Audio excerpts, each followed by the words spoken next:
ಮತ್ತು ವಿಶೇಷ ಹೋಮ ಅಂತೇಳಿ ಸ್ವಯಂವರ ಪಾರ್ವತಿ, ಹರಿದ್ರ ಗಣಪತಿ, ಹರಿದ್ರ ಗಣಪತಿ, ಆಯುಷ್ಯ ಸೂಕ್ತ, ವನದುರ್ಗ ಹವನ ಇವತ್ತಿನ ವಿಶೇಷ ಹೋಮಗಳು. ಅದೇ ರೀತಿಯಾಗಿ ಸಂಪನ್ನವಾಗ್ತಾ ಬಂದಿದೆ. ಈ ಒಂದು ಯಜ್ಞ ಸತ್ರದಲ್ಲಿ ತಾವೆಲ್ಲರೂ ಕೂಡ ಭಕ್ತಿ ಭಾವದಿಂದ ಆ ಭಗವಂತನ ನಾಮಸ್ಮರಣೆಯನ್ನ ಹೃದಯದಲ್ಲಿ ಸ್ಮರಿಸುತ್ತಾ ಈ ಒಂದು ಮಹಾಪೂರ್ಣಾಹುತಿಯ ಸಮಯದಲ್ಲಿ ತಾವೆಲ್ಲರೂ ಕೂಡ ಭಾಗವಹಿಸಿ ಧನ್ಯರಾಗಬೇಕು ಅಂತ ಹೇಳಿ ಪ್ರಾರ್ಥನೆಯನ್ನ ಮಾಡ್ತೇವೆ.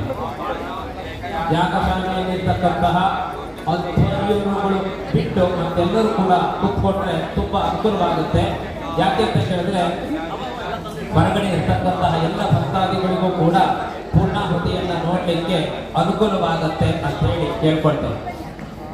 ದತ್ತಾವನ ಸಮೀಪದಲ್ಲಿ ಇರ್ತಕ್ಕಂತಹ ಎಲ್ಲ ಭಕ್ತಾದಿಗಳು ಕೂಡ ಈ ಯಜ್ಞ ಮಂಟಪದ ದ್ವಾರಕ್ಕೆ ಬಂದುಬಿಟ್ಟು ಕೂತ್ಕೊಂಡ್ರೆ ದತ್ತಾವಧೂತರಿಗೂ ಕೂಡ ಈ ಒಂದು ಪೂರ್ಣಾಹುತಿಯ ಸಮಯದಲ್ಲಿ